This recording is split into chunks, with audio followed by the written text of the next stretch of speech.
Capítulo 30 do livro Uma Vida com Propósitos, título Moldado para Servir a Deus.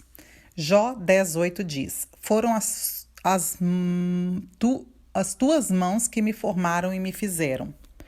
Isaías 43:21 diz: O povo que formei para mim proclamou o meu louvor. Você foi moldado para servir a Deus. Deus formou cada criatura neste planeta com uma qualificação especial.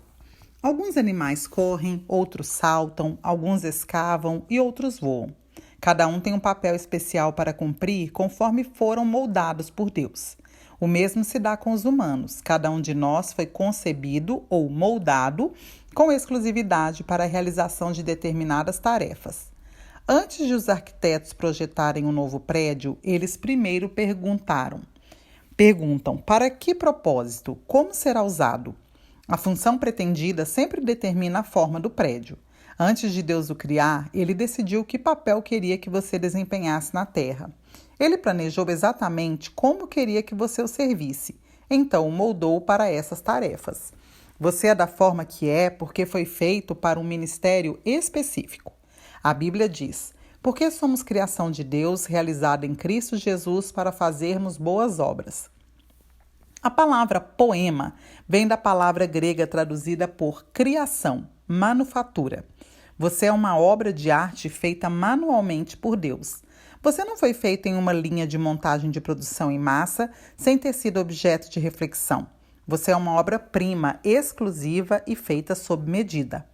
Deus propositadamente moldou e formou você para servi-lo de um modo que torne seu ministério singular. Ele cuidadosamente misturou o coquetel de DNA que o criou. Davi louvou a Deus por essa magnífica atenção pessoal aos detalhes. Tu fizeste tudo com delicadeza, as partes íntimas de meu corpo e as uniste no ventre de minha mãe.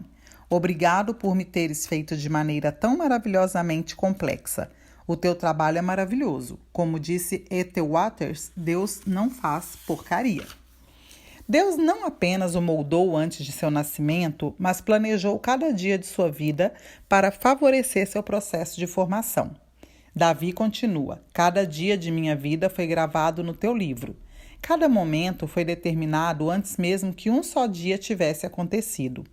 Isso significa que nada que tenha ocorrido em sua vida é insignificante. Deus usa toda a sua vida a fim de moldá-lo para o seu ministério com relação aos outros e formá-lo para o seu serviço perante ele. Deus jamais desperdiça coisa alguma. Ele não lhe daria habilidades, interesses, talentos, dons, personalidade e experiências de vida, a menos que pretendesse usá-las para a sua glória. Identificando e compreendendo esses fatores, você pode descobrir a vontade de Deus para a sua vida. A Bíblia diz que você é especial e admirável. Você é uma combinação de múltiplos fatores. Para ajudar a lembrá-lo de 5 desses fatores, criei um simples acróstico: forma. Neste capítulo e no próximo, daremos uma olhada nesses 5 fatores e em seguida explicarei como descobrir e usar a forma que Deus lhe deu. Como Deus lhe dá forma para o ministério? Toda vez que Deus nos dá uma missão, Ele nos equipa com o que precisamos para realizá-la. A combinação sob medida de suas capacidades é a sua forma. Forma: F de formação espiritual, O de opções do coração, R, recursos pessoais, M, modo de ser, A, áreas de experiência. Forma: esclarecendo sua formação espiritual. Deus dá a todo crente dons espirituais para serem usados no ministério. São habilidades especiais concedidas por Deus para servi-lo e são concedidas somente aos crentes. Seus dons são parte importante de sua formação espiritual. A Bíblia diz: quem não tem o Espírito de Deus não pode receber os dons que vêm do Espírito. Você não pode adquirir dons espirituais ou mesmo merecê-los. Por isso são chamados dons. Eles são a manifestação da graça de Deus para com você. Cristo generosamente dividiu seus dons conosco. Nem é você quem escolhe os dons que gostaria de ter. É Deus quem os determina. Paulo explicou: é o mesmo e único Espírito Santo que distribui esses dons. Ele sozinho decide que dom cada pessoa deve receber. Por Deus gostar de variedade e querer que sejamos especiais, não há nenhum dom que seja concedido a todos. Além disso, nenhum indivíduo recebe todos os dons. Se você possuísse todos, não teria necessidade de mais ninguém e isso destruiria um dos propósitos de Deus, nos ensinar a amar e a depender uns dos outros. Seus dons espirituais não foram concedidos para o seu benefício próprio, mas para o benefício dos outros, da mesma forma que outras pessoas receberam dons para o seu benefício. A Bíblia diz: um dom espiritual é dado a cada um de nós como meio de ajudarmos a igreja inteira. Deus planejou dessa forma para que precisássemos uns dos outros. Quando usamos nossos dons em conjunto, todos são beneficiados. Se os outros não usarem seus dons, você é passado para trás, e se você não usar seus dons, eles serão passados para trás. Por isso, nos é dada a ordem para descobrir e desenvolver nossos dons espirituais. Você já parou para descobrir seus dons espirituais? De nada vale um dom não descoberto. Toda vez que esquecemos essas verdades básicas sobre os dons, ocorrem problemas na igreja. 2 problemas comuns são inveja de dom e prestígio de dom. O primeiro ocorre quando comparamos nossos dons com os de outras pessoas e nos sentimos insatisfeitos com o que Deus nos deu, tornando-nos ressentidos e ciumentos por Deus utilizar os outros. O segundo ocorre quando esperamos que alguém mais tenha nossos dons, faça o que fomos chamados para fazer e se sinta tão entusiasmado quanto nós a respeito de tal dom. A Bíblia diz: há diferentes tipos de serviço na igreja, mas é ao mesmo Senhor que estamos servindo. Os dons espirituais são algumas vezes exageradamente enfatizados em detrimento de outros fatores que Deus utiliza para nos moldar para o serviço. Seus dons revelam uma chave para descobrir a vontade de Deus para o nosso ministério. Mas os dons espirituais não formam o quadro completo. Deus também nos moldou de 4 outras maneiras. Forma: atentando para suas opções do coração. A Bíblia usa o termo coração para descrever o lote de desejos, esperanças, interesses, ambições, sonhos e afeições que você possui.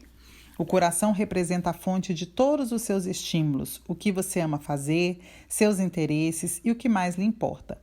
Ainda hoje usamos a palavra nesse sentido quando dizemos: eu te amo de todo o meu coração.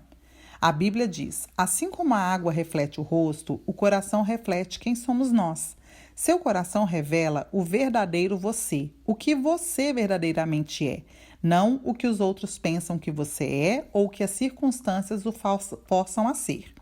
Seu coração determina o porquê de você dizer as coisas que diz, sentir-se como se sente e agir da forma que age. Fisicamente, cada um de nós tem um batimento cardíaco exclusivo. Assim como temos impressões digitais, padrões de íris e de voz singulares, nosso coração bate com padrões sensivelmente diferentes. É magnífico que, apesar dos bilhões de pessoas que já viveram, ninguém jamais tenha tido um batimento cardíaco exatamente igual ao seu. Do mesmo modo, Deus deu a cada um de nós um compasso emocional único que dispara quando pensamos em assuntos, atividades ou circunstâncias que nos interessam. Nós, instintivamente, importamos-nos com algumas coisas e desconsideramos outras. São pistas de onde deveríamos estar servindo. Outra palavra para coração é paixão.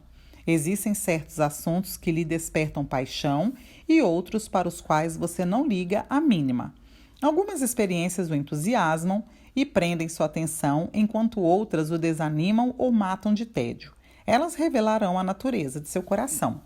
Enquanto você crescia, deve ter descoberto que se interessava intensamente por alguns assuntos que não despertavam o menor interesse em sua família. De onde vieram esses interesses? Vieram de Deus. Deus tinha um propósito em lhe dar esses interesses inatos. Seu compasso emocional é a segunda chave para a compreensão de sua capacitação para o serviço. Não ignore seus interesses. Imagine como eles podem ser usados para a glória de Deus. Há uma razão para que você goste de fazer essas coisas. A Bíblia nos manda continuamente servir ao Senhor com todo o coração. Deus quer que você o sirva apaixonadamente e não por obrigação. As pessoas raramente se destacam em tarefas que não apreciam ou que não lhes desperte paixão. Deus quer que você use seus interesses naturais para servir a Ele e aos outros. Ouvir os impulsos internos pode indicar-lhe o ministério que Deus tenciona que você tenha. Como você sabe quando está servindo a Deus de coração? O primeiro sinal revelador é o entusiasmo. Quando você está fazendo o que ama fazer, ninguém precisa motivá-lo, desafiá-lo ou inspecioná-lo. Você o faz pelo mero prazer. Você não precisa de recompensas, aplausos ou pagamento, porque adora servir dessa forma. O oposto também é verdade. Quando você não se entusiasma com o que faz, é facilmente desestimulado. A segunda característica de quem serve a Deus com o coração é a eficiência. Todas as vezes que você faz o que Deus o condicionou a amar, você se torna bom nisso. A paixão leva à perfeição. Se você não se importa com uma tarefa, é improvável que se destaque nela. Em contrapartida, os maiores realizadores em qualquer campo são movidos pela paixão e não por lucro ou obrigação. Todos já ouvimos dizer: arranjei um emprego que odeio para ganhar bastante dinheiro, então algum dia saio e vou fazer o que gosto. E isso é um grande erro. Não desperdice sua vida em um emprego que não exprima o que vai em seu coração. Lembre-se, as maiores coisas da vida não são as coisas. O significado é muito mais importante do que o dinheiro. O homem mais rico do mundo certa vez falou: uma vida simples no temor do Senhor é melhor que uma vida rica com uma tonelada de dores de cabeça. Não se conformem em apenas alcançar uma boa vida, porque uma boa vida não é boa o suficiente. No fim das contas, ela não satisfaz. Você pode ter muito do que viver e ainda assim não ter para que viver. Em vez disso, almeje a vida melhor. Servir a Deus de forma que exprima o que está em seu coração. Chegue a uma conclusão sobre o que você gosta de fazer, o que Deus lhe colocou no coração para fazer, e então faça isso para a glória de Deus. 30º dia, pensando sobre meu propósito. Um tema para reflexão. Eu fui moldado para servir a Deus. Um versículo para memorizar. 1 Coríntios 12:6. Deus age por intermédio de homens e maneiras diferentes, mas é o mesmo Deus que atinge seus propósitos mediante todos eles. Uma pergunta para meditar. De que modo posso me ver servindo a outras pessoas apaixonadamente e gostando de servir?